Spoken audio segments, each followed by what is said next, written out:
Hello, everyone. I'm Patty Ann Brown, and you are in the strategy room. Donald Trump is pushing back against the Republican establishment.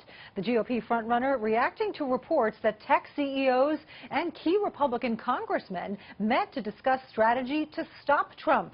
The heavy hitters, including Senate Majority Leader Mitch McConnell, met at the American Enterprise Institute conference in Sea Island, Georgia. Listen to Trump. Look, it's very sad. I heard 59 planes flew in from all over the world. These are people that are taking advantage of our country. These are people that I know, many of them. Politicians will do what's right for the people that gave them the money, not what's right for the country. Well, joining us now with reaction, our Talk Media News Bureau Chief and Fox News contributor Ellen Ratner and Republican strategist Ron Bonjean. Thank you for joining us. Thank you. So Trump told Sean Hannity during that Fox News town hall that the GOP is, quote, taking advantage of our country. Ron, what do you make of that? Look, this is a perfect issue for Donald Trump. This helps him, with his populist movement that he's been able to create by going against the establishment. The fact that there was a secret meeting among party elites and very wealthy businessmen, it's a perfect play for Donald Trump to complain about this and to, pound his fist and say, no, this is not what I'm about. We're trying to make America great again. That was a very smart move on his part. And look, I don't blame the establishment either. It looks like he's on the path towards the nomination. If he were to win Florida and lose Ohio, he needs to get 59% of these delegates left in the race. He needs to get 59% of them. So there's a concern here. There's a tipping point moving forward. I can see why the party establishment is very concerned about it, and they should be. Well, meanwhile, former candidates are also joining this movement to stop Trump. Carly Fiorina has endorsed Ted Cruz, and now Jeb Bush is meeting with Senator Cruz, Governor John Kasich, and Senator Marco Rubio. Ellen, do you think Bush will endorse someone before next Tuesday's critical contest? And is it even going to matter? I have stopped guessing, but I want to talk a little bit about what Ron said in terms of the delegates also, because people are not looking the fact that, look, if there's a close delegate race, you've got places like New Mexico, very delegate-rich California, which is coming up the first week in June. This isn't over till it's over because these delegates are very, very close right now. Yeah, so it's a good point.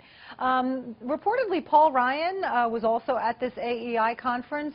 The Republican establishment has not been supportive of either Trump or Cruz. If either one of them is elected, Ron, do you think they'll be able to work with Paul Ryan and Congress?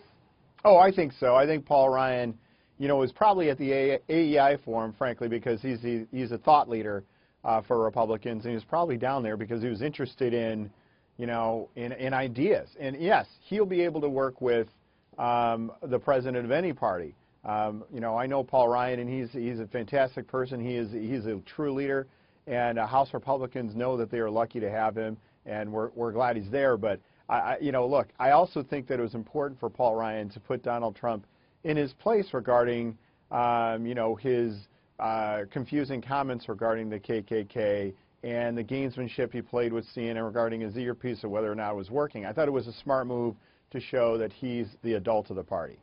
All right. Ellen, go ahead. Well, one of the things I would have done if I was either Paul Ryan or Reince Priebus from the Republican is to call in Donald Trump and say, look, you're a member of the party. You might be the leader of the party. This is what we need. And that, so far as we know, has not happened. Yeah. Ron, what do you think? Could we be moving toward this contested GOP convention? Is no one going to clear 1,237? We're going to know after Tuesday, especially with Florida and Ohio.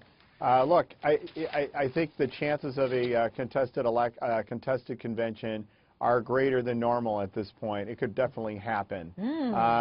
But look, Donald Trump is winning these states, and if he keeps on this path, I think he'll end up sewing it up. But look, the television advertising that's going on, the negative ads against Donald Trump, the rise of the establishment against Donald Trump, that is slowing him down. And his negative ratings, his favorables are in the negatives. They're negative 39% and growing in that direction. So we'll see. Ellen, if it comes to a contested convention and Trump doesn't win, even though he got the most delegates, he might not have cleared the 1237. I mean, it's perfectly fair. That's the way the process works. You can have that kind of contested convention. But his supporters are talking about a full-scale revolt at that point. They will not vote for any other candidate, and then they're handing the race to the Democrats. I mean, what potential chaos happens if it comes to that? Well, I am from Cleveland, Ohio, so Clevelanders are salivating at this possibility because so many people and so much attention will be in Cleveland. I don't know what really happens. I do know that if you look at the history, not of the Republican convention, but the Democratic convention in 1968, where there was so much violence, they didn't have enough.